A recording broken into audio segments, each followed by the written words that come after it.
Welcome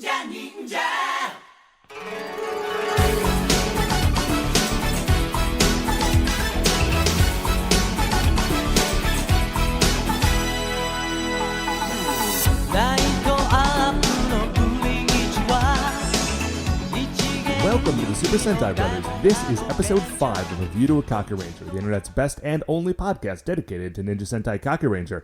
Every week we watch an episode of the show, we share our thoughts with you, the listeners. My name is Matt J. With me as always is my co-host and brother Dave.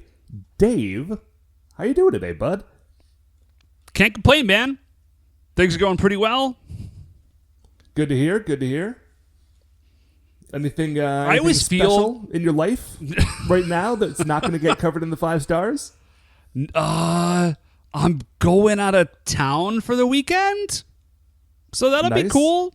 Yeah, going up to the Jersey Shore, but like a nice part of it. I'm sure that exists. I believe you. It's the Garden State. It totally does. Here's the weird thing: is that so I think of Jersey as being like one giant city, kind of like Mega City 1, like just from top to bottom. Okay. Because it's right next to New York. But it's not. That is a total misconception. New Jersey is the Garden State, like huge tracts of it, insofar as anything in New Jersey is huge, because it's like kind of a small state. But like most of New Jersey is like pretty rural. And so the spot that I go to in Jersey, like once you get off the highway, it's just an hour of like state routes to get to this spot. And it's a long drive and it's weird because I'm like, I'm in New Jersey and there should be a city and there just isn't. But you know what there is, Dave? There is episode 5 of Ninja Sentai Kakuranger. Dave, today we're watching the episode called The Uneven Strange Gamers. Which sounds a lot like our college days. Yeah, a lot of title in that title. But, Dave, before we get into that, of course, we must first go through our officially 2-time award-winning opening segment. Dave, Shining in the Heavens, there are 5 stars. What is our first star of the week?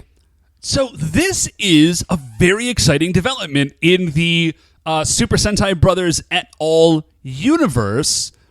2016, we're upping our game. Up that game. Guys, we have a website now, not just for us, but for all of the Retrograde Orbit family of podcasts, of which there are a couple now. So the website is retrogradeorbitradio.com. Yes, and here to tell us more about it and to join us for the 5 stars today, we have producer Mark. Welcome, Mark. Hey, guys. How you doing? So, why don't you tell us what we can find at this new website that you've been working on? Sure. I do want to note right off the top, if you want to specifically find the Super Sentai Brothers, you can go to retrogradeorbitradio.com/Super Sentai Bros, and that will take you directly to the Super Sentai Brothers page. Nice. Yeah. Good to know. It's only been, 2 years in the coming? But hey, we're there now. We have had like long dreams. We're just like, guys, we really gotta get a website. And then everybody unanimously just says like, yeah, we totally should do that. And I think we've actually had the URL, Mark. Is this right? For like a year and a half or something? We have, yeah. We've had a couple of, I think, at least a year and a half ago, we kind of kicked around the idea and proposed a couple of potential URLs, and we've been sitting on a few of them, actually.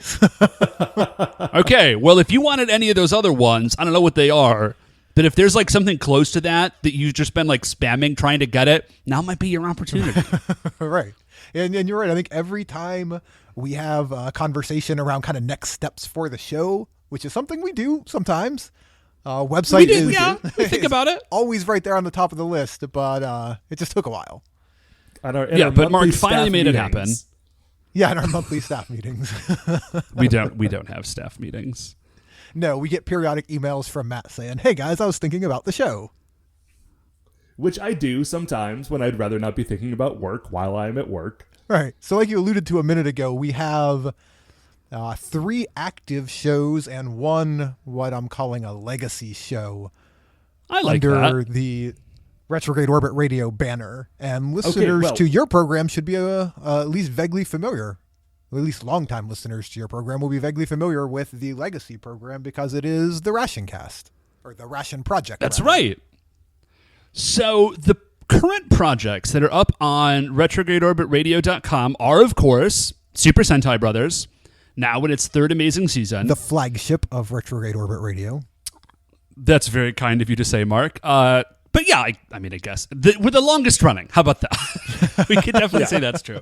So the actor shows right now are the Super Sentai Brothers, which you know of because you're listening to it right now. One would presume you are familiar with it. Yeah. There is another podcast that our friends Tom and Lucas do called Amera Eurovision Cast. And Amera Eurovision Cast is their monthly/weekly update of the European, like the pan-European song games Eurovision. And while it's like it's a once a year pan-European song games makes it sound like way more Hunger Gamesy, and I'm very into it. Yeah, I was hoping that was the vibe it would put off, and I'm glad it landed. So what Eurovision is it's a European song contest wherein every country sends its own song, and then there's this giant competition, and it's this once a year thing, and I guess people in Europe love it. Big deal. It's a real big deal. And so people in Europe and our friends Tom and Lucas, Megan and Lucas. And so during the season, they watch and kind of review and update about the show. And then in the off season, they do it, I think, once a month. Is that right? Roundabouts. Yeah. I don't think they have a precise schedule, but it averages out to about once every month. They are gearing up now for Junior Eurovision, which I think is happening in November. So they'll be back to a more frequent publishing schedule through probably late October through November. So yeah, Eurovision is sort of, if you think American Idol at the height of its American popularity, kind of spread throughout Europe instead. It is sort of that, sort of. So real quick side note about awards shows that people in other countries love. Uh-huh. You know what award ceremony is huge in Sweden? No. Oh, yes, actually. The Nobels. Huh. Swedish people parties for the Nobels. The way that people in the American Mid-South have parties to watch the Kentucky Derby, I feel like that is what Swedes do for the Nobel Prize. Wow. Yeah, or the Oscars or Emmy something. It's a big deal in Sweden. So, and then there's also the Legacy cast, which was the Ration Cast, which was my wife Beth and I, and then actually those same friends, Megan and Lucas, and they did a year-long project in living history where we lived on World War II rations for a year. It was super intense. It was a real crazy experience. They recorded it every week. It's super, super interesting. If you're interested in cooking or history or kind of homemaking or history or anything like that. I said history twice. That's fine. Got a lot of history in that show. There's a lot of history in there. Now, you may be saying, hey, I thought there were 3 active podcasts. You've only mentioned 2, and you jumped right to the Legacy podcast. Dave, what's up with that? Well, this leads us to our second star of the week, you guys. Brand new podcast. Yeah, we are. Mark, what is our second star of the week? Second star of the week is Mount Olympus, which is a Hercules and Xena podcast. Nice. Yeah, we are about, as soon as I'm done recording here, I'm going to make another Skype call when we're going to be recording episode 5. It drops every Wednesday, so in the cycle, it's right behind Super Sentai Brothers. That is done intentionally because I edit both of those programs, and it gives me the maximum amount of time to get it done before I have to post it. So what this program is to the Super Sentai franchise, Mount Olympus is to the Hercules and Xena programs of the mid-90s. We're watching an episode at a time, week by week in publishing order, and just kind of getting into the nitty-gritty. So Mike, just real quickly, I am going to ask you to refer to it always by its full title. Well, its full title alternates a little bit because we are reviewing both Hercules and Xena. Hercules, was the first program. It ran for a single 13-episode season 1, out of which spun off Xena. And then they kind of ran contemporarily for about 6 additional seasons. So we're taking them in airing order. So right now we're only working through the first 13 episodes of Hercules. But while we are doing that, kind of like you guys subtitle your programs according to the season of the Sentai program that you're watching, we are subtitling our program according to which of those shows we're viewing. So right now we are in the middle of Mount Olympus, Hercules, the Legendary Podcasts. That's what I wanted. Those are the words I needed to hear. Thank you. And coming up soon is Xena Warrior Podcast. Okay. Now I understand, like, the bouncing back and forth that was happening on the email chain, which we do have. So yeah, guys. So there's now. Do you plan after that to do the Adventures of Young Hercules, the Legendary Podcast? We absolutely are going to do that. Yeah, there's a solid. It only ran for 2 seasons, but there is a solid 52 episodes of that program. Dude, so. that classic young Ryan Gosling vehicle. Young Ryan Gosling. Yeah. I was gonna say. And there's a fair amount of crossover with a lot of the characters from the kind of main timeline universe, especially Ares. But there's a lot of common appearances there, so we're gonna have a lot of fun when we get to that. Nice, Good dude. stuff, Listen, man. Yeah, Mark was over at my place the other day, and he had to watch an episode of Hercules to prepare for it. And so I, for the first time in, I don't know, man, 15 years probably, watched an episode of Hercules, the Legendary Journeys, and like, dudes, that show is a lot more, I cannot even think of the proper word to describe. I was gonna say, my dude, you got to come up with something. It's just a lot more, not intense, because when I say intense, I feel like I'm implying a certain, like, on this program, at least, a certain kind of intensity. It's just very much of its time. It is. It's got a lot of 90s influence in it that you don't remember necessarily, because in the 90s, that all seemed contemporary. When you go back and watch it, even like hairstyles and certain fashion choices, accents, dialogue. There was a... oh, yeah.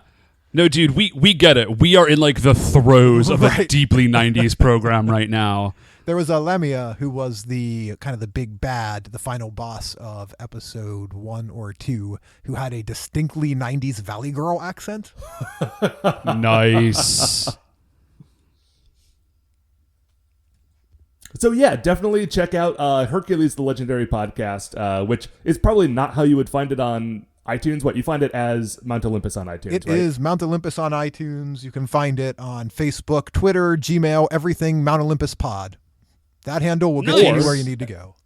Or at retrogradeorbitradio.com / that also something, works. I assume. Mount Olympus. That's right. Yeah. And we have now, as of about an hour ago, we have the full archives up of all of the Retrograde Orbit Radio family of podcasts. So you can actually hit retrogradeorbitradio.com / archives and get all of the Retrograde Orbit Radio audio you could possibly want. It will take you quite a bit of time to work through it. Yeah, well. Yeah, you would be there for a while, but you can have it. You can have it if you want it. You can have it all. So, Matt, all of this exciting stuff aside, man, well, I'm still excited about the other stars, but what's our third star of the week? Dave, our third star of the week is, I got a commute update.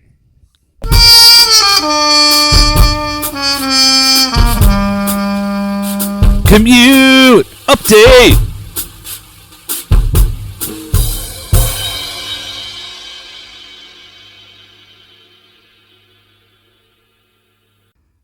Okay, Dave, so I may have mentioned this to you, but a few weeks ago, when I was driving home from work, it was raining, and when I went to go turn my car off, I noticed that the rear windshield wiper had stopped moving. I vaguely recall this. Yeah, and listen, like a non-functioning rear windshield wiper is not like the end of the world, right? Like the defogger still it's worked. a pain, but whatever. But it is one of those things that is a distinctly non-essential repair. And I am one of the all-time greats as it comes to delaying a non-essential repair. Yeah, you are circus good at that. You can go to the non-repair Olympics. Occasionally, I don't repair vital things. But in this case, it was a non-vital thing, so I was just putting it off. Honestly, mostly because when you live alone and you don't live on the same block as your mechanic, it is a real pain in the neck to have any work done. Yeah, that makes sense. So the other day, I'm in the car. It's not raining. So there's no reason for my wipers to be on, except that I had just never turned it off because it was broken. And so, I would sort of fiddle with the knob every once in a while. So I guess I had just left it in the on position at one point. I look at my rear view mirror, and my windshield wiper has just started working again after, a month. What? Yeah, I have no idea what happened, but it is working perfectly. No, okay, Matt, listen. I love you, but you have just committed a wrong against anybody who is listening to you. Here's why. In everybody's secret heart, we have this belief that machines will heal over time. We're like, oh, just leave it alone and it will get better. Right. But that doesn't actually happen. Well, Dave, please let me. That's not how the universe works, Matt. And so what you have done is you have just given false hope and reinforced wrongness because now I'm going to believe it. Next time something happens with my car, I'm just going to be I'm just going to leave it. Leave it alone, it'll get better. Eventually that warning light will turn off and everything will be cool. Okay, here's what I want. Listeners, because I cannot be the only person to whom this has happened. If you, the listener, have ever had a piece of machinery spontaneously repair itself, let me know, because I want to hear these stories, because I am now fascinated by the idea. Do not encourage him in this. I beg you. Okay, so Dave, what then is our fourth star of the week? So our first star of the week, Matt, is... So apparently, somebody down at the Board of Education, where I teach, has gotten a bee in their bonnet about room decorations. Teachers, those posters that teachers buy that they buy at teacher stores? Yeah, every teacher has the same. There. Yeah, exactly. Or just big lists of verbs. So I did not know that was one of the poster options. Oh, yeah. Well, I spent a lot of time around English classroom. I know exactly the one you're talking about. Mr. Rebar had it hanging in 8th grade English. Okay. But I don't like to have my room decorated because I'm a little ADD and I find them distracting. And I've actually talked to some of my kids and I've asked classes, I'm like, would it help you guys out if I had these posters up?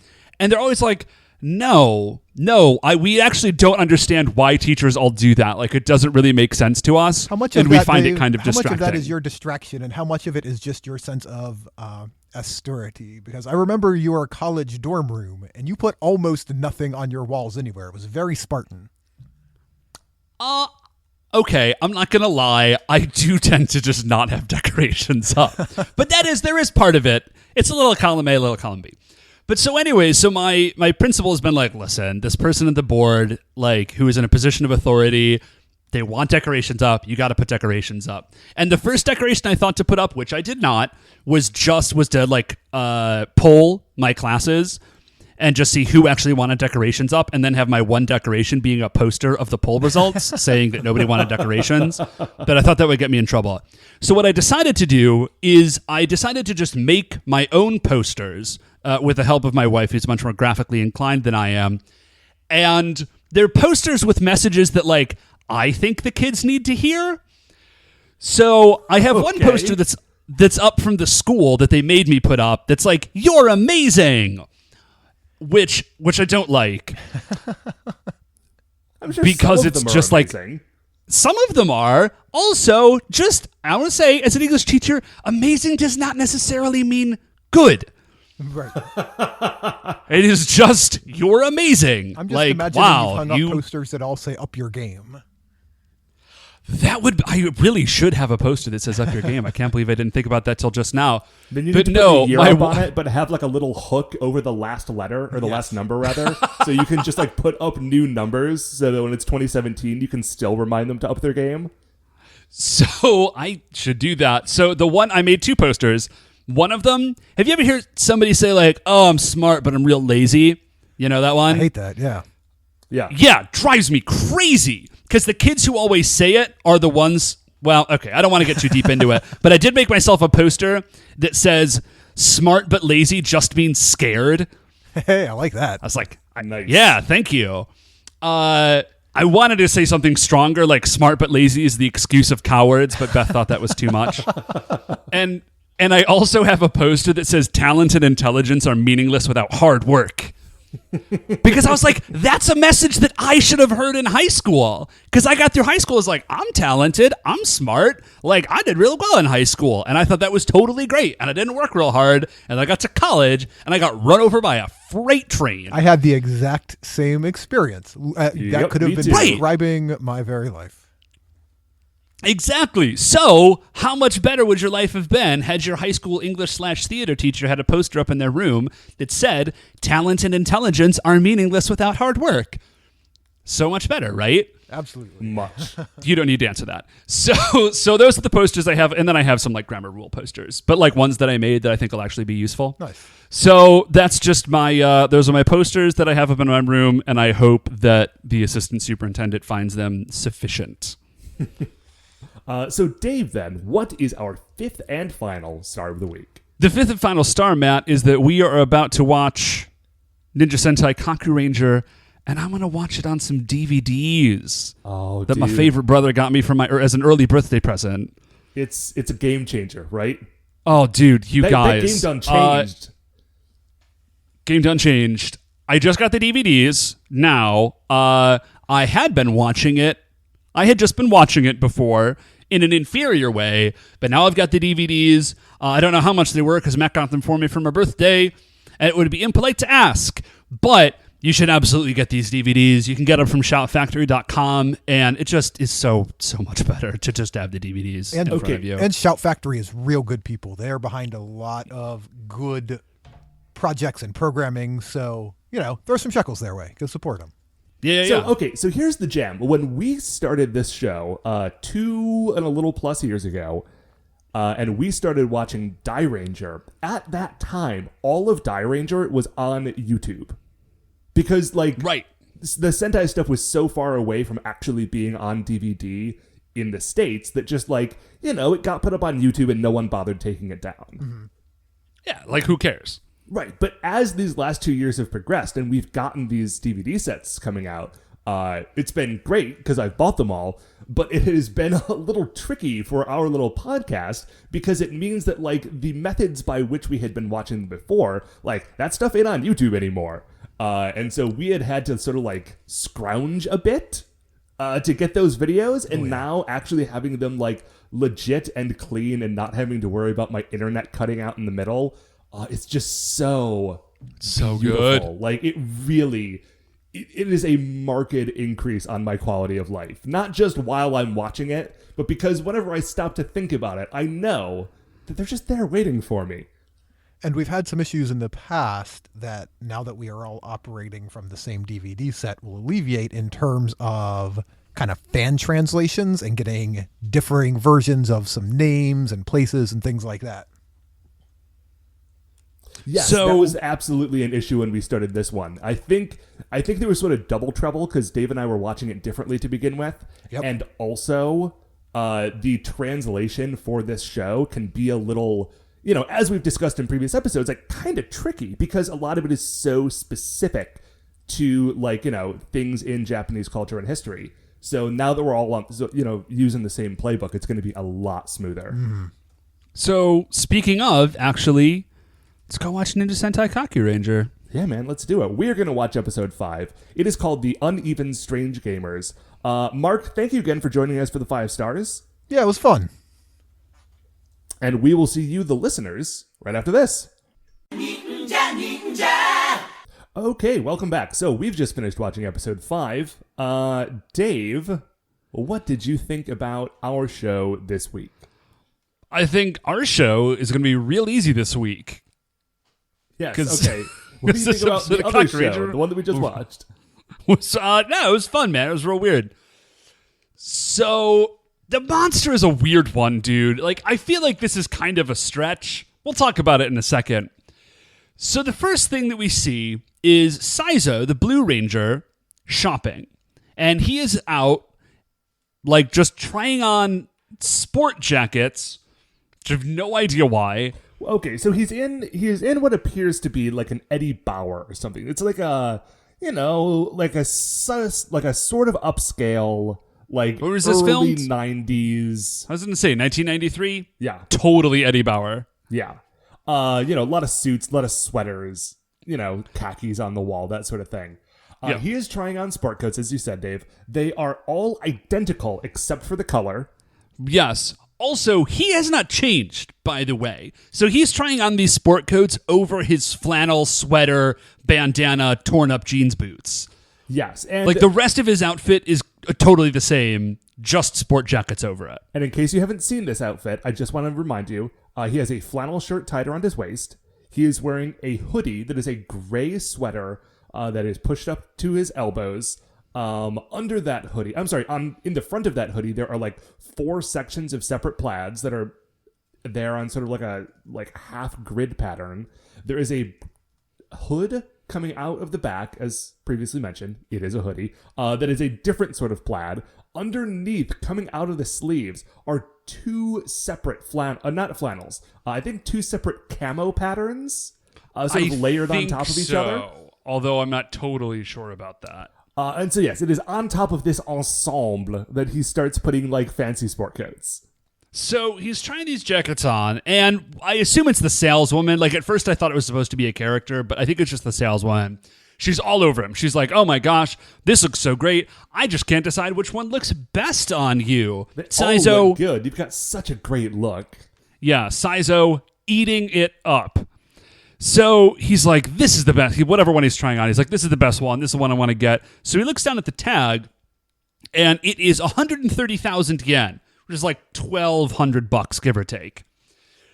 And so he freaks out. That is more money than Saizo has ever seen in his life. And so he does not, like, immediately run out of the store, to his credit. He at least, like, takes off the jacket and tries to make a lie about, like, oh, I need to go look at other things in the store. Away from you. Goodbye. The sales lady sees right through it. She's furious. But he pops out, and he's like, man, like, this sucks. Like, being poor is super lame. What he says specifically is that being poor can be lonely. Which, I don't know, because, dude, Sasuke, your best bud, is also super poor all the time. So yeah, but I think what he really wants is to hang out with that sales lady, and he cannot impress her by buying no jackets. $130,000 jacket. Yeah. 130,000 yen. I'm sorry. 130,000 yen. Yes. Buying 0 jackets is not going to impress her. So as he is walking down the street, he sees this bus barreling down the road. There's a kid in the road. Saizo, like, runs and like, dive tackles the kid out of the way. Bus drives by. The bus driver is mad at them for some reason. Like, get out of the road, I guess. I really thought for a moment that the bus driver was going to be a yokai. I genuinely assumed that was going to be the case. Because, right, like, who else would be angry at the person who's just saved a kid from your truck? Yeah, he's got, like, this sorry. weird-looking beard and, like, a bandana around his forehead and these big sunglasses, and he was yelling at a kid that he almost murdered. I'm like, okay, here he is. It's our villain. Nope, that dude's just a jerk. So he saves the kid, and the kid's like, oh, man, thanks, dude. He's like, no problem, little buddy. I gotcha. You sure are lucky that an athletic guy like me was around to save you. And so Saizo's like, well, see you again, never. And he just, like, jogs away. Kid looks down, realizes Saizo has lost his wallet with the little money that he did have. Yes. Now, of course, this being 1994, it is like a blue polyester Velcro wallet. Yeah, all wallets from the 90s are Velcro. Like, yeah. You can't. I mean, that's had a one. law. Yeah. So so we go from there to the narrator, and the narrator is like, oh man, poor Saizo. This week's yokai is this one. And then it just flashes, it just, like, hard cuts to a dude on a bike. And I guess that's our yokai? Yes. So this guy, his look is not nearly as extreme as the bus driver's was. Right. He is wearing a, like, neon yellow hoodie. Over that, he is wearing sort of a like leather jacket, baseball jacket sort of deal. You know, like where the sleeves are a different color than the body. Let's be clear, Matt. His look isn't more extreme than the truck drivers, but it is definitely more extreme. Like where there's just the X and then a dash. Oh, I was saying he's less extreme. I feel like this dude, like the other guy we're about to meet, has a very extreme look. This guy just looks sort of like a dope. No, dude. This guy's in head to toe neon. That's as extreme as it gets, unless you're accounting Adam Extreme, the worst comic book costume in history. Dave, no, it is not. His power is that he can explode your blood, and so he's covered in knives so that he can make you bleed. Dude, that guy has on a backwards hat, and he's covered in knives, and is on a skateboard. It's the toughest costume ever. I do not see the problem with this. So Bike Guy rolls into a... Go. Bike Guy's jacket, on the back of it, has a picture of a lion and the word Macbeth. I just wanted to point that out for anyone keeping track of random words written on jackets and shirts. Man, I did not catch that. That's real. I do a lot of pausing anytime I see writing on a shirt in this show. I feel No, man. You done good. I just... Like, Canadian, I get. It's like, all right, you know, you're from Canada. Is this dude declaring his allegiance to, like, the Thane of Cotter or something? Man, could be. So, okay, so Macbeth, and he like rolls into the house, and this other dude who is also a yokai is sitting there brewing coffee. So now you can tell that this guy is a yokai. First of all, because he's wearing a suit that has a lot of like clashing patterns on it. Yep. And over that, he is wearing a sky blue leather trench coat, sunglasses. Like some weird face paint and lipstick. I think a fedora, but like a blue one? No, it's not a fedora. It's like a big sort of like round-brimmed floppy hat. Yes. Yeah. And he's brewing like elaborate coffee in like golden mugs. So this dude's very obviously a yokai. Clearly a monster. Here's what we find out is that the guy on the bike is actually this week's yokai. His name is Norikabe. And Norikabe is a wall. That's just... Yes. Oh, we that's all we got. He has a little, like, face painting picture of a wall on his cheek. Like a brick wall. Yeah. Then that's just... He's just a wall, man, dude. Listen. That's his monster form. This is the guy that in the Power Rangers was Brick Bully. Okay, right on. Who that is. Yeah, so Norikabe is just a wall that impedes or misdirects walking travelers at night. Which trying to go around it is futile. Honestly, seem like super malicious. Like it seems annoying, but it is not like previous episodes where like they lure you into the river and drown you. This is just like an annoying wall that you cannot seem to get around easily.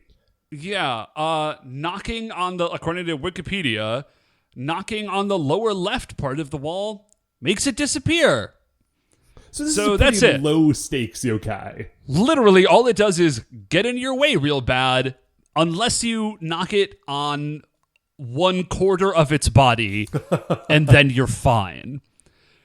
So this is Norikabe. So we don't know what the other monster is. We don't know who the yokai is. But Norikabe brings out like a big tub of water, and he's like, all right, let's do it. And we're not really sure what's going on until they sort of like splash around in the water, and we find out that this tub of water is like a crystal ball. It's like a remote viewing yokai magic thing. Yeah, this like I thought that they were just going to be like playing a weird game. It turns out they have like a scrying pool. So they use their scrying pool, and they see Nekomaru, and they're like, "What 2 are we going to use? What 2 are we going to find? We don't know what 4 yet." But they look down, and they're viewing Nekomaru, and then we sort of like zoom in, and we are also seeing Nekomaru now, which is kind of cool. Yeah, so Saizo runs up, and Tsuruhime sees him. He's like, dude, where have you been? Why did you just like dip out of work? And he's like, where's everybody else, though? And she's like, yeah, they're all gone, too. So just a reminder, the rest of the Rangers are maybe like not super great friends yet. And also, this dude who was just complaining about not having any money just walked out on his job. Listen, I think past episodes of this show have demonstrated that Saizo does not fully understand the connection between work and money. Oh, that's fair. That's fair. He just doesn't know, man.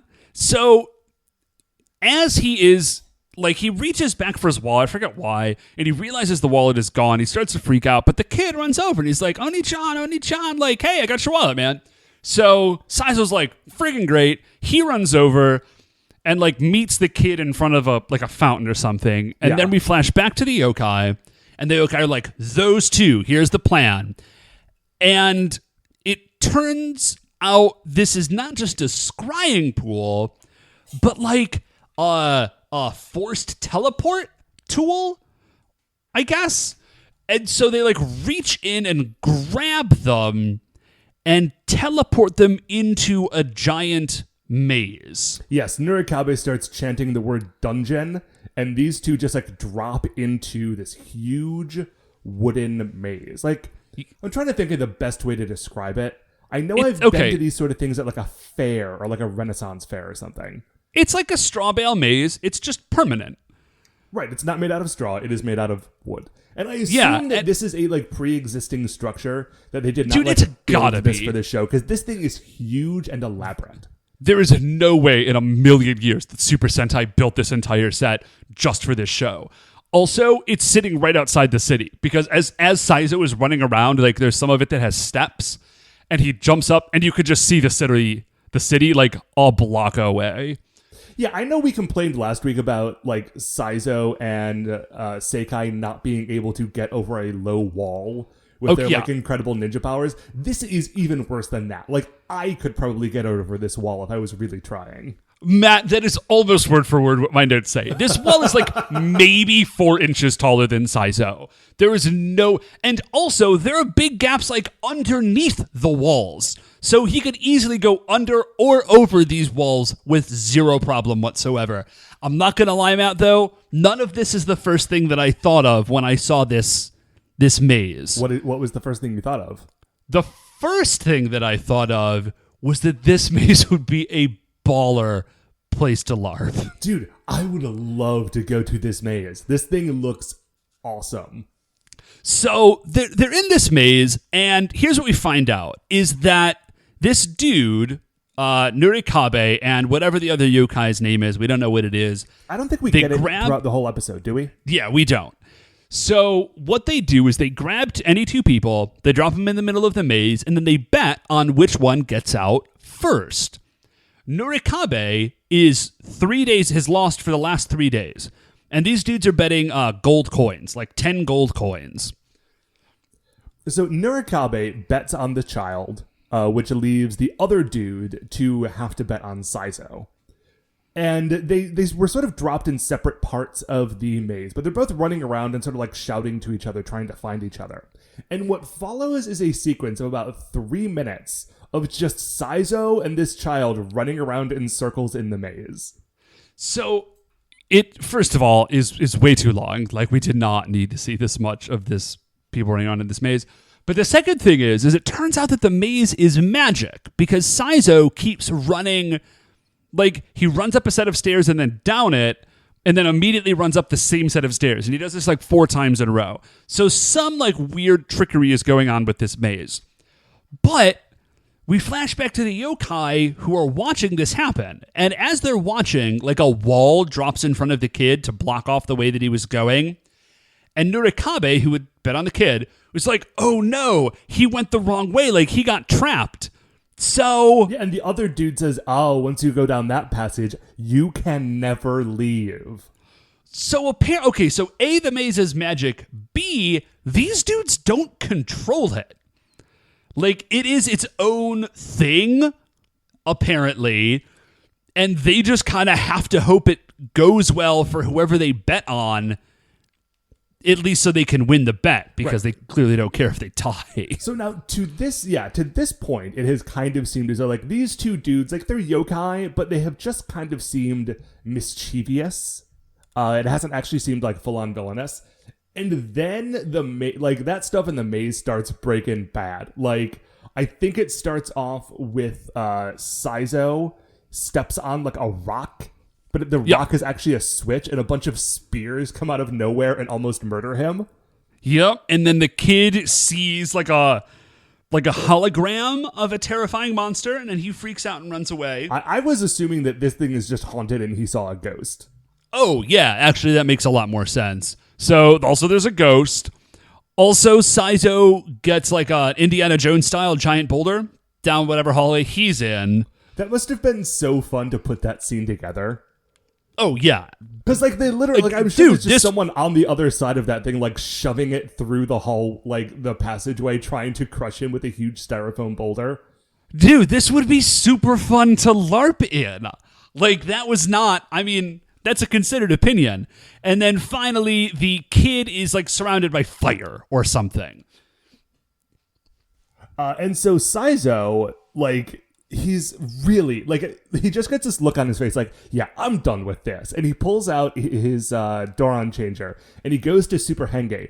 But there is something about, like, the magical field of this maze that prevents him from being able to use his Nimpo. Yeah. So we go from him to the other Rangers, and they're trying to contact him, like, over the Doron changer, can't get in touch with him.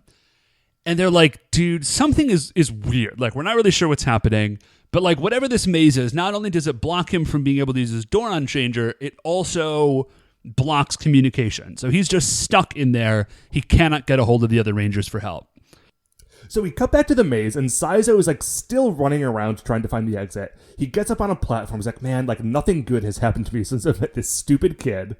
But then he looks to the right, and, like, down the steps and through, like, a straight passage is the exit. Like, he has found it. Not on purpose. He's just been, like, bumbling around. But he has somehow happened across the exit. Yeah, so he's super stoked. He runs toward the exit. Once he gets out, we flash back to the yokai. And the yokai, Nurikabe, who had bet on the kid, is furious that he has lost. Like, he's super, super angry. Yeah, and, like, the other dude takes... Nurikabe's 10 coins, is like, all right, sweet, I'll win again. And he leaves. He shows up outside of the maze where Saizo is, and he wanders out of the mist, and Saizo, being a superhero ninja who has just spent the last 4 weeks fighting demons, looks at this guy and is like, oh, hey, man, what's up? Like, how you doing? Everybody's good? Clearly, right, cool, great. Clearly nothing weird is happening here. And then when that man reaches into his pocket and hands him a single golden coin, thanks him for his service, and wanders back into the mist, Saizo still does not have a moment of recognition that perhaps, just maybe, this is an evil yokai. And I am like almost certain that gold coin has like the face of a Roman emperor on it. That is not. So that is not something that was ever Japanese currency. Yeah, no, that is absolutely the case. So we go back into the maze and we see Nurikabe. He's in the maze and he like turns into his monster form, which is just a brick wall with a face. There's some and graffiti legs. on it. There's some graffiti. And he's shouting at this child like, it's all your fault that I've lost my coins again. Like, I just hope these walls like crush you. He transforms into his dude, and the kid just starts screaming. Right. Well, the walls do start to move in on him.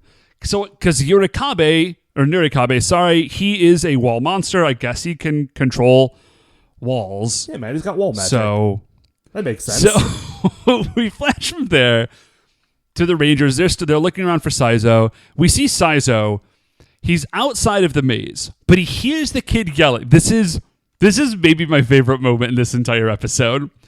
He hears the kid yelling outside the maze. He's like, oh man, I gotta go and save him. So he runs into the maze. Oh yeah. There's like a half a second. He runs back out. He's like, oh wait, Ninpo doesn't work in there. Better take care of this now. Doran's Super Henge's, and then runs into the maze. It's great. And I don't know why. I just love the idea. He's like, oh no, wait, I better take care of this right now. And he just then runs into the maze. So we go from there, we see the Rangers again. They're looking for Saizo. There was one bit while he was outside before he went back in where he contacted the other Rangers and said, like, hey, I don't know exactly where I am. I'm outside of town in front of this big, like, Western-style house. Oh, yeah. So that does become important. So the Rangers are running around. They're looking for this Western-style house because that's all the info they have. And they see Sandayu, who is eating one of those... Okay. Oh, dude, I also have this in my notes. These weird, like, battery-powered, self-rotating lollipops. Yeah, it's just a rotating handle with a lollipop stuck in it, and you hit the button and it just spins. I guess to save you the trouble of eating it? Dude, this is one of those things that when I saw it, I realized that I had not seen one in like 18 years. But like, you know, that's not the sort of thing that pops into your head, but it's such a weirdly specific thing. That brought like me weird 90s thing. Right, yeah. It just brought me back exactly to 1994. It was bananas. So it's I actually think probably like chocolate flavored, but no, it was like black and brown and yellow. So I think it may have actually been like chocolate banana flavored. That would be delicious. So Sandayu says, well, if you can't find him, you just have to follow your instincts. And then he just starts laughing like a jerk. And Sasuke's like, what does that... I loved this because Sasuke's like, what does that even mean? Follow your... No, I do not have time to listen to your like weird riddle, Sandayu. I'm going to find my friend. And he just runs away. And I just really dig that he's yelling at the mentor character to be like, no, your weird teacher riddles are stupid. Just tell me where he is so I can go find my friend. But Sandayu just laughs. We go back from there. Sandayu's got a whole thing he's got to keep up. Yeah, although to be honest, I do not know what that thing is. Dude, okay. Like I know that Sandayu definitely has like a thing that he's doing because his outfit is too crazy to suggest otherwise. But like I don't know what that dude's deal is aside from that he's a maybe immortal butler. Dude, here's another with a sword. Here's another thing about this show is that like this is episode 5 and we barely know this guy and I'm pretty sure he's like their mentor character, but I'm still only pretty sure. Also, this is episode 5. We still don't know who the villain is of this show. Like, we have only had Monsters of the Week. I thought it was that main, Cobra or Serpentor. I mean, maybe. Maybe it is. I legitimately don't know. So, I mean, that has been my assumption, but yeah, I guess we don't actually know for sure. So... Saizo is in the maze.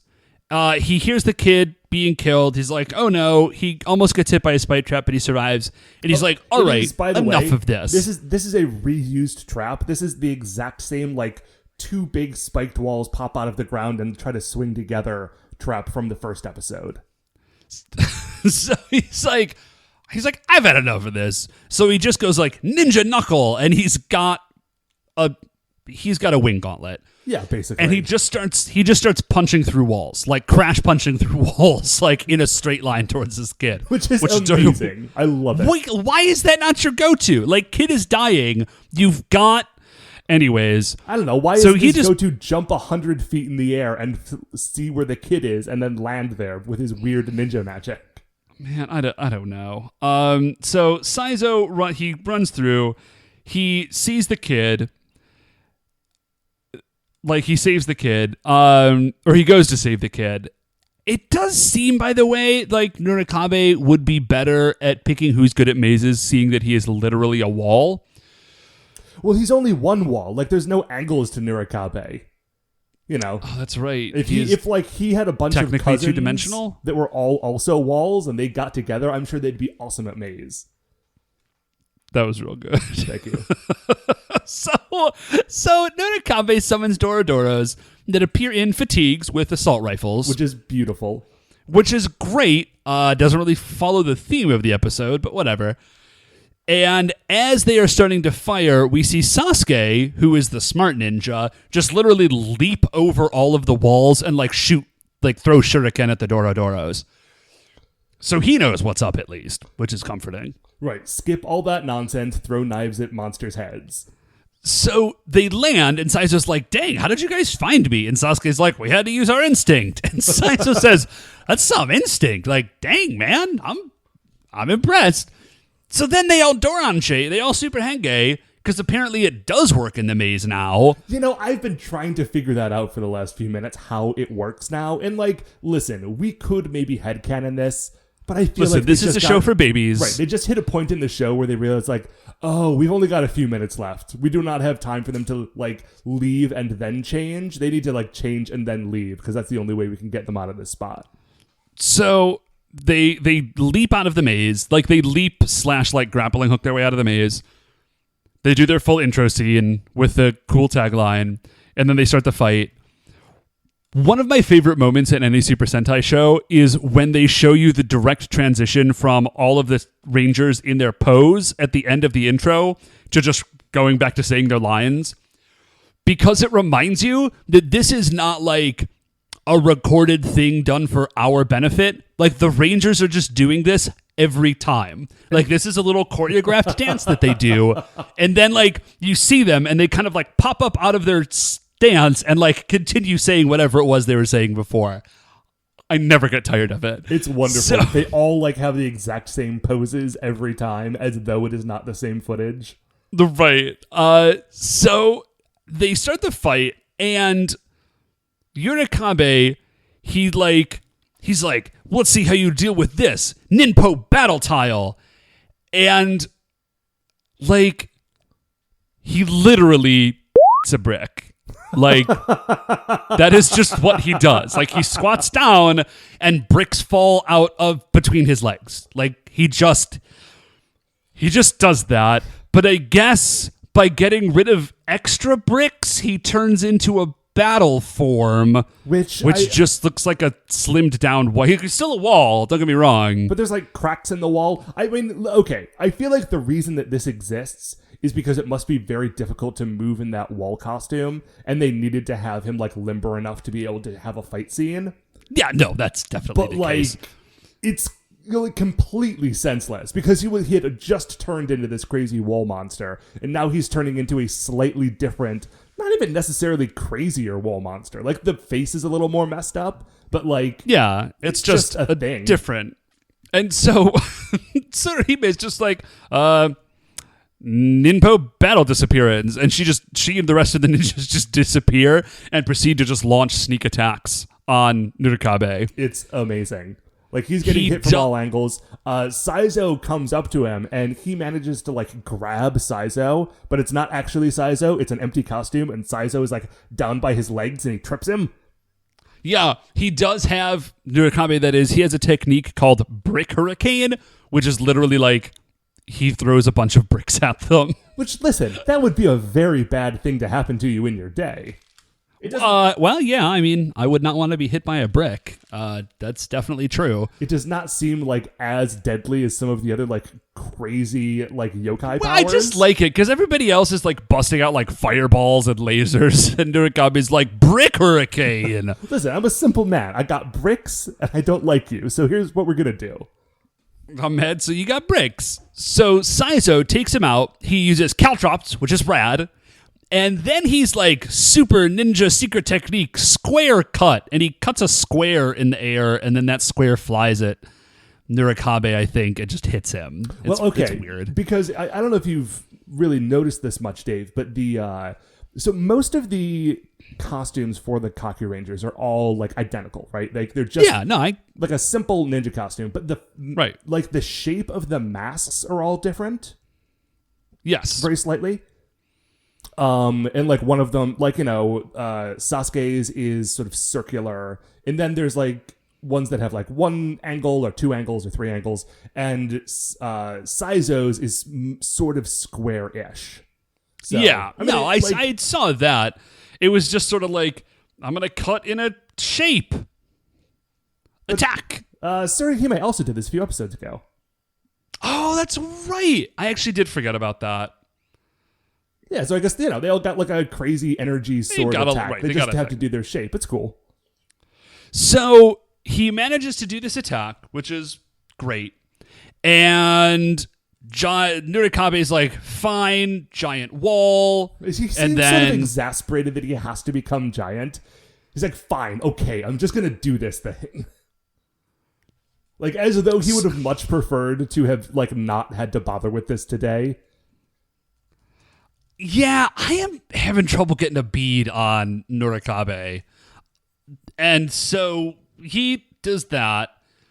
And then Saizo is just like, all right, giant form. So giant wall, giant form. He turns into, well, he like summons / turns into / merges with Blue Logan. And what I really like about this is that in other seasons that we've watched, if there's ever going to be a fight between like one of the Rangers in their giant robot versus one of the monsters once they become giant, it's always had to have been either the Red Ranger, whose robot can like stand on its own a little more than the other ones, or like a 6th Ranger who has a special robot. But in this show, since they all have like a very similar giant form, they can have a thing where, no, like this is the Saizo episode. Saizo is going to get really big and he's going to fight that dude. Yeah, I am. I'm going to be honest. I am a little bit confused because Muteki Shogun does not seem to be like that much bigger than the generals, but he is made up out of all 5 of the giant beast generals, so I'm not maybe they totally can, sure as to the scale of everything that's happening. Condense, and Muteki Shogun is very dense. Well, he's definitely more powerful than they are, so yeah, sure. I guess he's more dense. Yeah, so either larger or denser. We are expanding what it means to have robot power in the world of Super Sentai. So, got those PIM particles in there. Heck yeah. So Blue Logan, they start to fight. Nurikabe it like summons some walls to trap him, which is pretty cool. And then he throws exploding spears at him, which is also pretty cool. And he's like, "Yeah, got Blue Logan." And then the walls drop, and Blue Logan is just behind them, right? Like because of ninja trickery. Like he has managed to ninja teleport his giant robot body behind these walls. Love it. Not mad at all. So, Logan basically attacks, and then he pulls out, I looked it up, and it's just called like the Logan Rod. Oh, and yeah, it's just like a big stick. But like, he doesn't even grab the stick. The stick has like a boxy handle attached to like a third of the way up. And I guess that's his super weapon. I don't even know what it's supposed to be. I mean, clearly it's supposed to be the Logan stick. I don't know what the problem is. It's just the Logan Rod. That's the whole thing. I don't know, man. I was hoping for a cool giant wolf weapon. So Nurikabe is on the ground, and Blue Logan's got his weapon, but instead of going right after Nurikabe, he turns to the maze. He's like, okay, this is the last time you ever do this. I'm wrecking this maze so thoroughly that it will just never function again. And he just uses his giant weapon and like robot self to destroy this thing, which I love, because you never get to like, when they hardly ever do anything at that scale that isn't fighting something else that is at that scale. And if they ever destroy a building, it's by accident because they just like fall into it.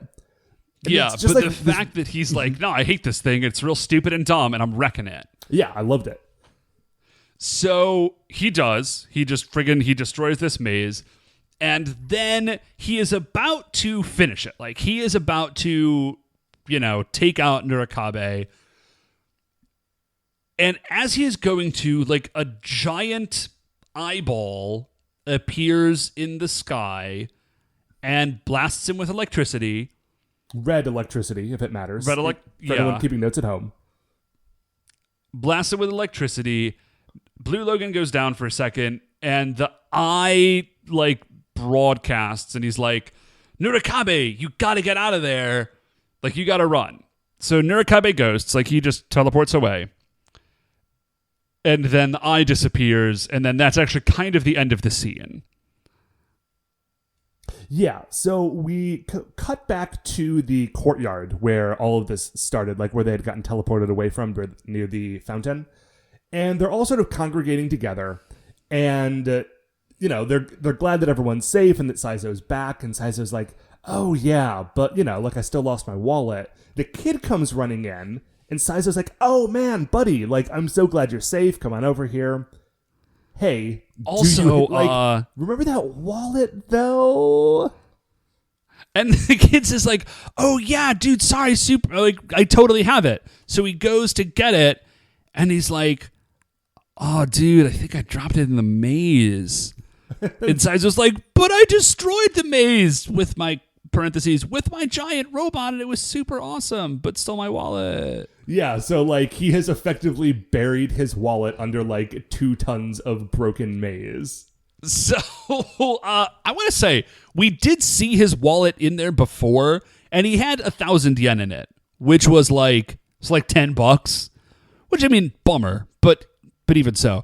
And then he's like, oh wait a minute, and he reaches in his pocket and he pulls out the gold coin.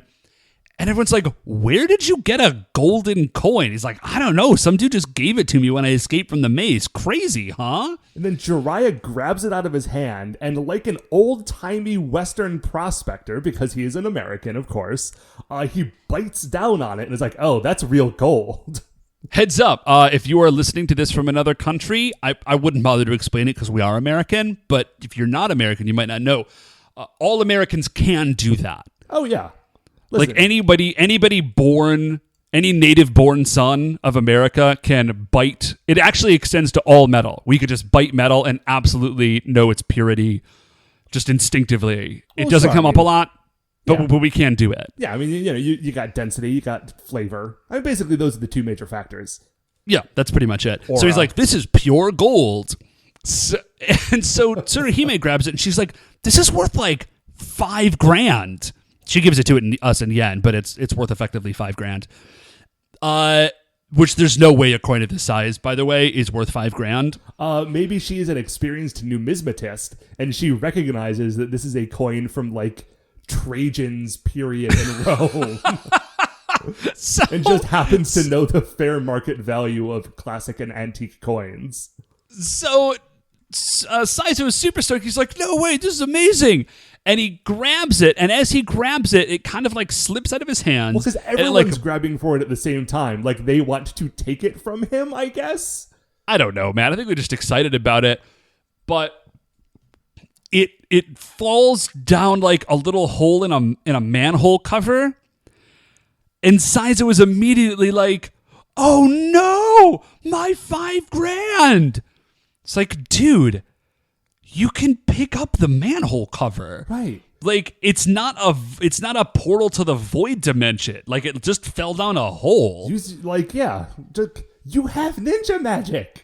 Like, we have seen you dudes use ninja magic to turn into something smaller than that coin. You can absolutely just follow that thing down there.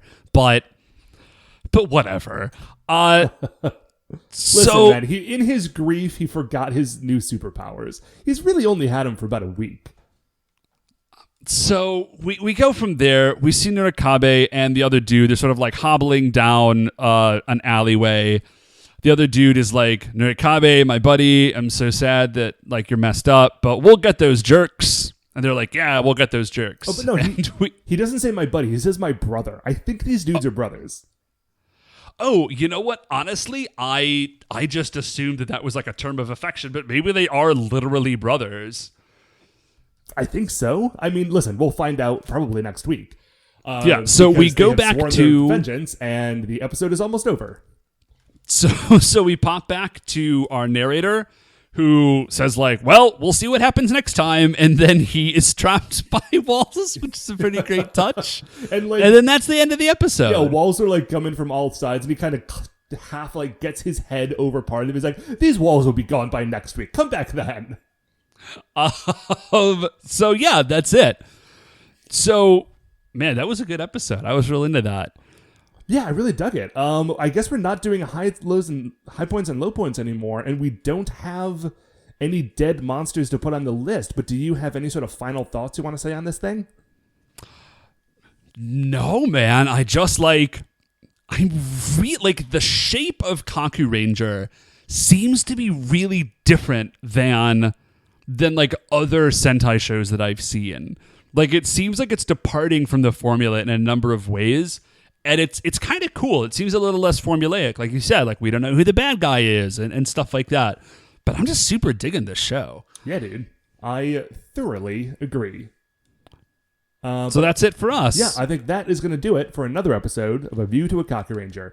Before we finish up here, I'd like to remind you all you can email the show at supersentaibrothers@gmail.com. If you want to get any updates on future episodes or check out the things we're talking about on Twitter, we are at Super Sentai Bros. We have a website now, and although I did not write it down to be part of my end of episode script, I am going to try to remember that it is Retrograde Orbit Radio.com/Super Sentai Bros. Yeah, or you could just go to retrogradeorbitradio.com, and there's a link on the front of to the Super Sentai Brothers portion of that page. And check out all the great shows. If you like the show, please remember that shining in the iTunes review section, there are 5 stars. Please rate, review, subscribe on iTunes. That's what's going to help new people find the show. If you have done that, you have our thanks. And if you haven't done that, I mean, you probably still have our thanks. You listened to this far. That's cool. Yeah. You're cool Help dudes. us out, though. That'd be rad. That'd be swell. Super Sentai Brothers, as we have discussed at length in this episode, are a production of Retrograde Orbit Radio. We're the Super Sentai Brothers. I'm Matt. I'm Dave. And we will see you next week.